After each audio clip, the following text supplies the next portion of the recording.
Welcome to this week in the world of wrestling.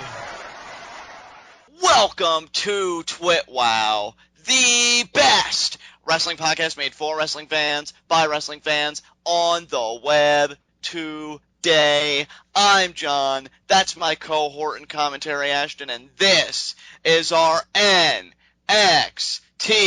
review.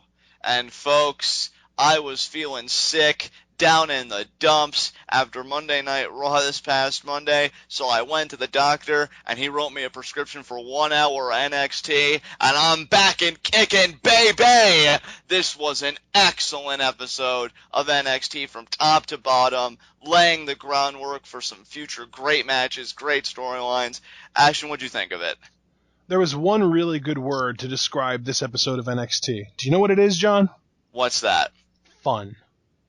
Definitely. This episode of NXT was just flat out fun to watch. When it comes to what we got on Raw this past Monday, it felt like we were struggling to sit through it.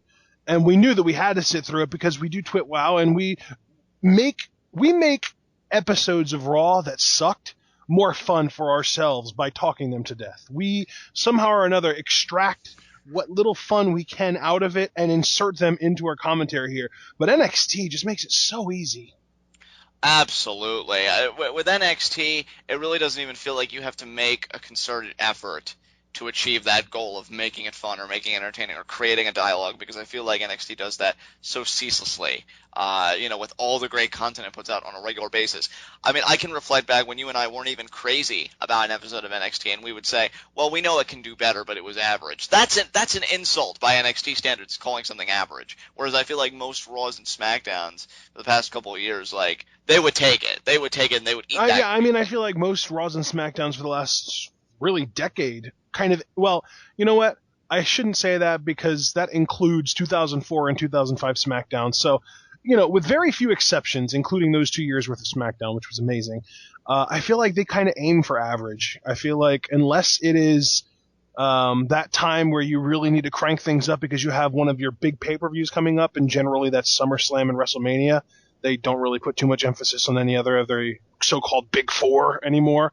But yeah, unless you're really hyping things up for a big pay-per-view, or CM Punk decides to speak his mind because his contract running up and he doesn't care anymore, they kind of aim for average. I think you hit the nail right on the head there. And that's the big thing I want to say before we get into our first formal segment of the evening, is that you can see that the NXT talent, they are hungry. They are so hungry to be remembered, to be talked about, to take that next step. And that is what I think is the best part about a developmental system and about the youth that enter it, is that there's that desire to really prove yourself and prove your worth and make your worth in this business. And we see it all laid out there. And that's what I think is the best part of NXT television, without a doubt. Yep, absolutely. All right, dude, let's get right into Heat of the Night. Yeah, like I'd have a Heat of the Night for a show like this. Absolutely none. This was excellent. You know what? I have kind of a backhanded Heat of the Night. And when I say backhanded, I mean it's a Heat of the Night, but it doesn't technically apply to this NXT from a negative standpoint, but this NXT is what brought it up. Okay, let's hear it. Treat Adam Rose like Adam Rose on the main roster like you do at NXT, please. Oh, so I see what you're saying. It's not really so much reflexive of NXT so much as the main roster by comparison. Right. I mean, it's one of those things where Adam Rose is so much fun in NXT because of the crowd participation. He gets them into it, and they reciprocate. They play along with it, and it makes his matches more fun. And not only that, but speaking of making his matches more fun, he actually gets time on NXT. Sure, he's 10-0 on the main roster, but I would say 9 out of those 10 wins were under a minute and a half. And see, Ashton, I think your 2 points that you raise, they go hand in hand with each other. You get the crowd to participate when you get time to create something. I don't think the crowd has enough time on the main roster to participate in Rose's matches when they're only 30 seconds on average. That's not enough time to really create something and be like, come on, guys, let's have some fun. Whereas on NXT, and I love Jason Jordan, I have a little bit to say about him, I guess, when we formally get to the match. But, Jason Jordan is no big fish in the NXT pond by any means, but yet they still had a somewhat competitive match that got more than, again, 30 seconds. So it allowed the crowd to really get behind Rose, to jeer Jordan, who was playing the role of the heel. They were allowed to, as you said, to keep using that word, participate. I feel like the main roster doesn't owe the crowd or Adam Rose that same courtesy, and for this guy, it comes out to their detriment because Rose is a wonderful performer, and we got to see that tonight. Exactly.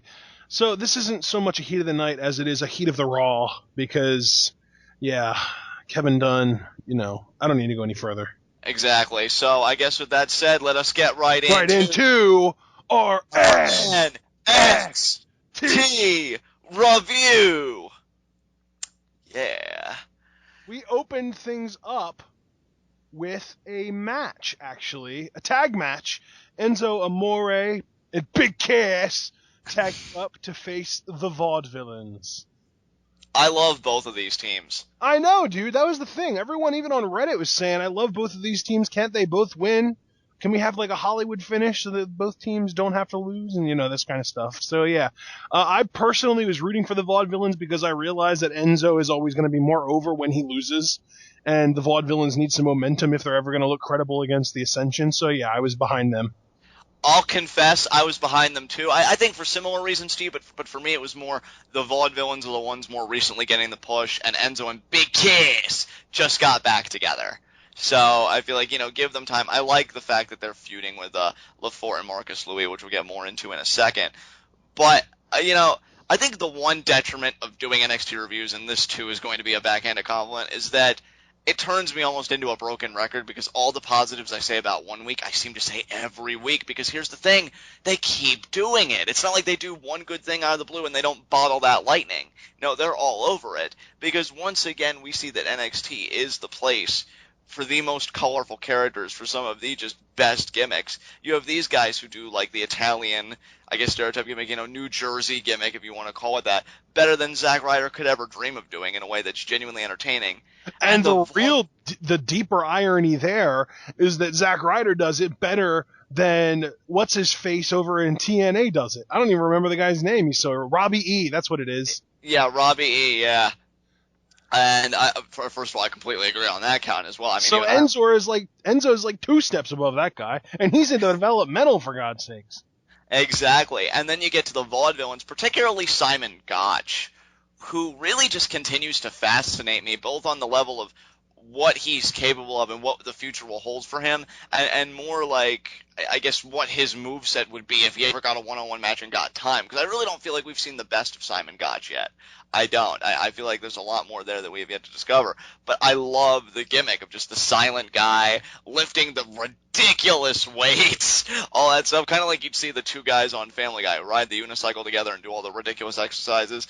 That's Simon Gotch. And it's just a fun pairing, and this is a fun match. Aiden English and Colin Cassidy, they have their history. They had a little singles feud, so that got revisited in this match. Crowd was really behind Enzo and Cassidy. But in the end, Big Cass was looking like he was going for the finish, or starting to, because he was setting up for the SAWFT Soft Club when a familiar music hit the arena. Well, I mean, I don't know if I would say familiar, because I wasn't sure who it was when the music first hit. But as it turns out, it was Marcus Louis and Sylvester Lafort. Yeah, they come on the stage. Really, they didn't cut a promo or anything. They were just kind of looking on. But that was enough to distract Cassidy. Gotch rolled through, got the schoolboy a handful of tights, and the Vaudevillains get a very big victory as they move on in silence, and Enzo and Cass are just left to stew. So here's the thing, though, dude.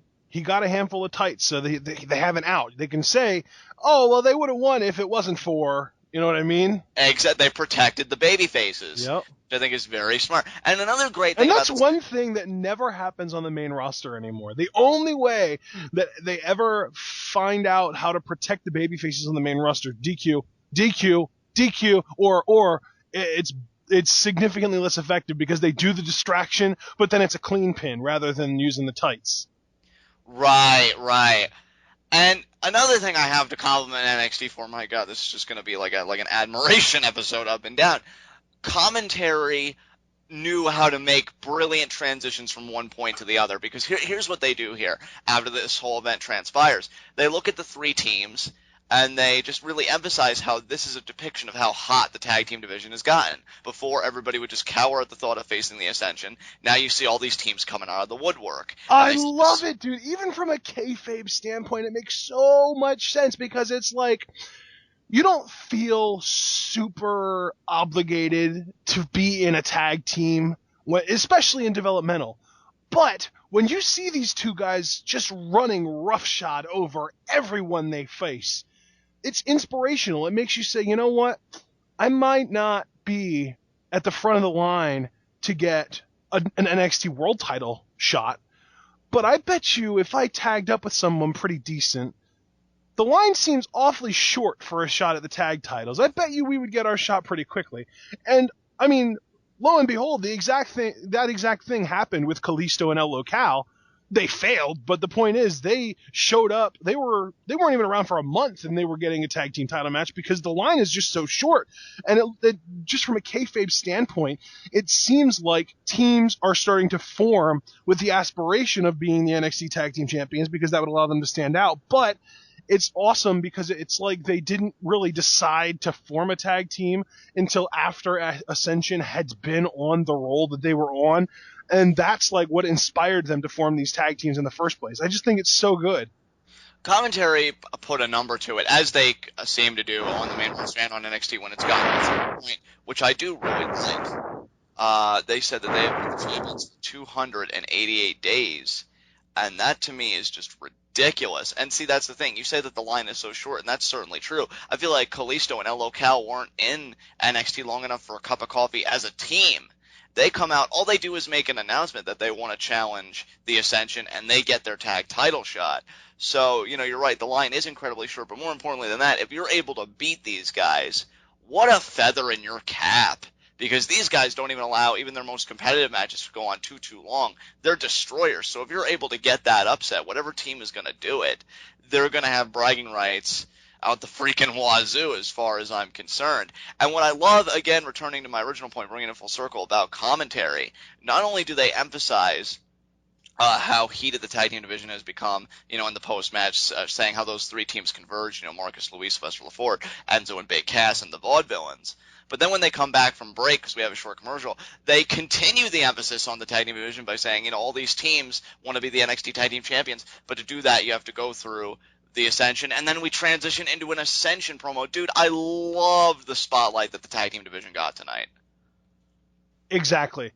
It really does feel like NXT. A few months ago, we were harping on it, man. We were saying, it just feels like there's no tag division anymore. It's like there is no competition for the Ascension. Well, guess what? We weren't the only ones that noticed. NXT Brass noticed too, and they're doing everything in their power to now make it seem like the tag team division is important again, and I love it. And I like you, can't freaking wait for the mechanics to debut, and that rhymed. And That's another thing. The mechanics are winning in the world. And can I just say one thing? Because I feel like this is something that needs to be said, because I know a lot of time you and I can be, when we feel we have to be, very critical and very honest. I just want to thank the NXT brass, because you know what, even if it didn't work out, even if you and I were saying, you know what, these teams don't work, I can always respect a system that tries. I can always respect a system that addresses a problem and says, all right, guys, let's just keep throwing something at the wall until something sticks. Yep. And they're doing it, and so far, I think everything is stuck. I mean, even Marcus Louis and Sylvester Lefort, well, that's probably the team I'm least crazy about. Honestly, I think that's more for the fact that I don't think we've been really overly exposed to them yet to really get comfortable with them and build something with them. Right. But Sylvester Lefort, I think, is hilarious. It's Marcus Louis who I'm still trying to... Well, I mean, dude, Marcus Louis is the guy who did the frickin' promo where he was making all of the gay metaphors, and it was hilarious. Yeah, exactly. Yeah, it was hilarious. We haven't really gotten to see much of that since, but I'm really so happy and just so humbled to see the NXT process at work, because like you said, they legitimately address, even again, if it was a failure, I'd have to at least commend them for trying. So big ups. That's how a wrestling product should be. Absolutely, dude. I freaking love the direction that the tag team division is going, but we can't spend all night talking about it.